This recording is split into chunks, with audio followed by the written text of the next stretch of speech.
What's going on, guys? Coach Matt and YouGoProBaseball.com here with my man Hector Berrios, my pitching coach in the Mets organization. And we're going to talk about today the split finger, the forkball, what the difference is, how to throw them, how to make them nasty, because Hector had a nasty pitch. And actually, I started throwing a forkball when he was my pitching coach, and he helped me a lot and made it a much nastier pitch. So I want to pick his brain on camera so you guys can have the same information that I got in pro ball. This is invaluable information, so pay attention. But before we get into it, I want to show you the Pro Command target, something Hector came up with. He created, he invented it, and it's a really cool target in the age of velocity and technology today, where everyone's talking about how to throw 100 miles an hour. Command gets overlooked sometimes, and this is a great target to use. It gives you the visual of where all the targets. This is a life-size catcher, and it's going to give you a great visual of where you can throw your pitches or how you're trying to execute each of your pitches. You can put it on a net like this, on a fence, you can bring it anywhere, it's great. And it eliminates excuses if you don't have a throwing partner. Now you do. So I want to talk about the forkball though. Yes. Because you had a nasty one and you helped me create a nasty one. First, before we get into it, talk about a split finger and the difference between a split and a forkball. Well, the split, let's just go like, at the time was Roger Clemens throwing a split. The split, it's you split your fingers, and when you throw the ball, your fingers are so split that the pitch is basically thrown from the inside of your fingers. And when you throw like that, the good thing about this is that you backspin it. And you're backspinning it, so it's like a nasty two-seam sinker. All right? But now you flip the script and you open your fingers a little wider, which is the pitch that I threw.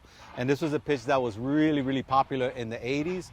A lot of pitchers ended up having difficulties with their arm, a lot of soreness and surgeries and things of that nature, because this pitch became unhittable at the time. It became like the pitch of the era.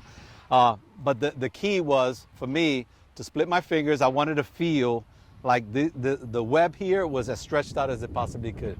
And then by that happening, I would have pressure on the tips of my fingers, and when the ball was released, it would come from inside, causing a tumbling effect.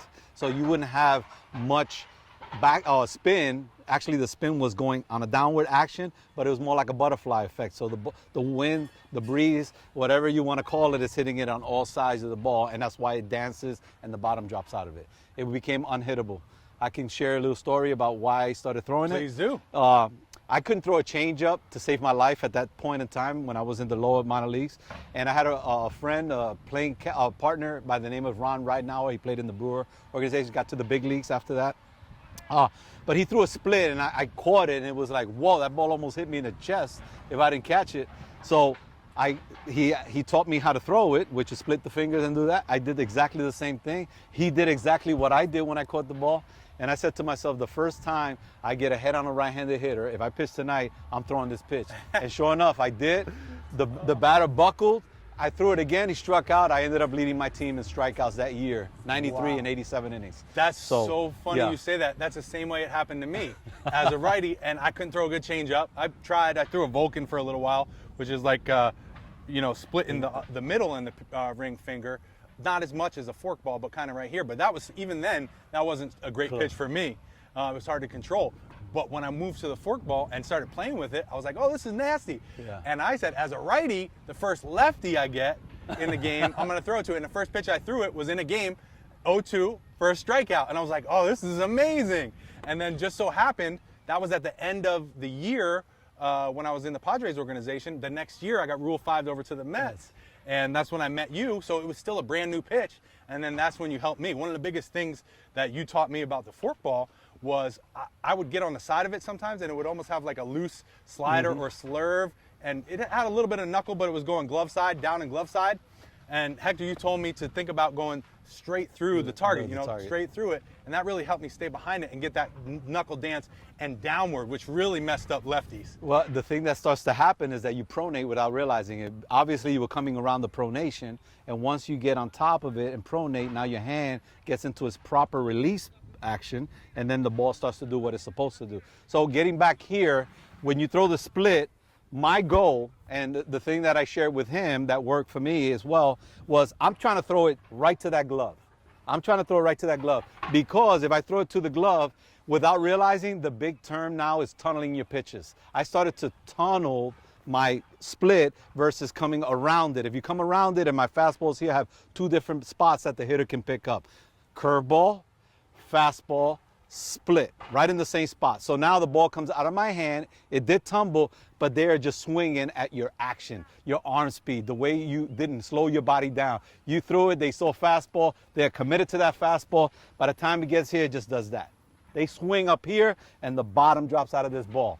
But always the target was always there, and I think that's what we kind of got to a happy medium where it started to really do some successful things for you. Oh yeah, it took, my pitch went a whole nother way because now I was more consistent with that dance and drop versus I didn't know when it was going to be a good forkball when I was doing it that way. So coming out of the same tunnel like you were talking about, and to me, I'm just thinking about like you said, the first half of that pitch, all of my pitches should be exactly the same.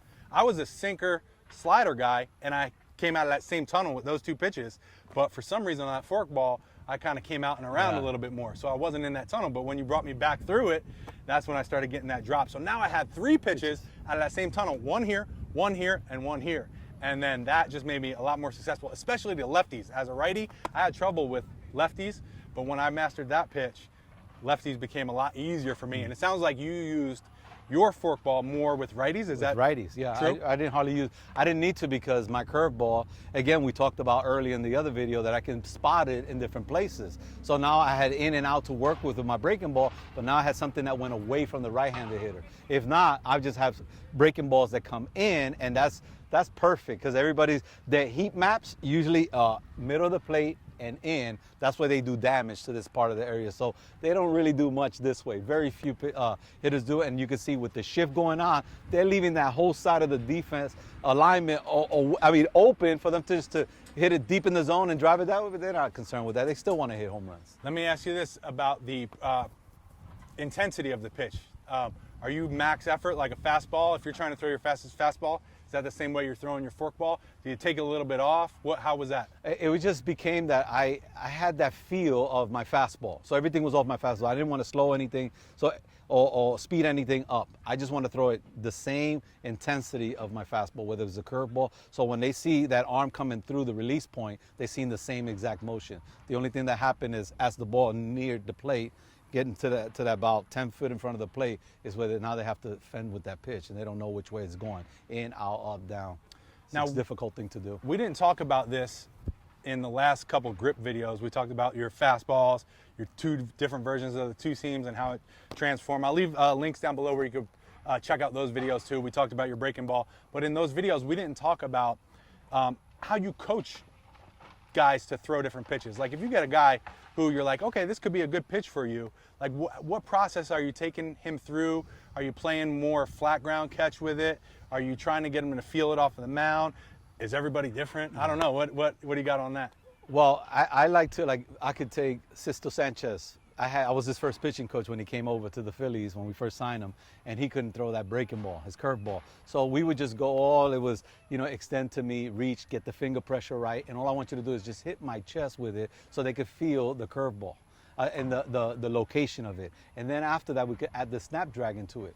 But it's different. Some guys can't get that, so they need more of a cue of release it here, release it to this glove. So everybody comes with it. You just got to find as a coach what works for John, right, what works for Hector, and then go through that little avenue and then try to get to that destination. And you actually use a lot of analogies, a lot of key phrases when you're coaching, which I really like. I want to make a video about that. Yeah. So in the next video, we're going to talk about some of the analogies and key phrases that Hector uses to help his pitchers have a lot of success, whether it be with velocity, command, different pitches, whatever it is. We're going to talk about that in the next video. You can find Hector at HLB Pitching on all the social platforms. Go give him a follow. Thank you so much for watching. Hop down in the comments below and let us know what pitches you're working on, and we'll hop down there and maybe chat with you a little bit. Thanks again for watching, guys. We'll see you in the next video.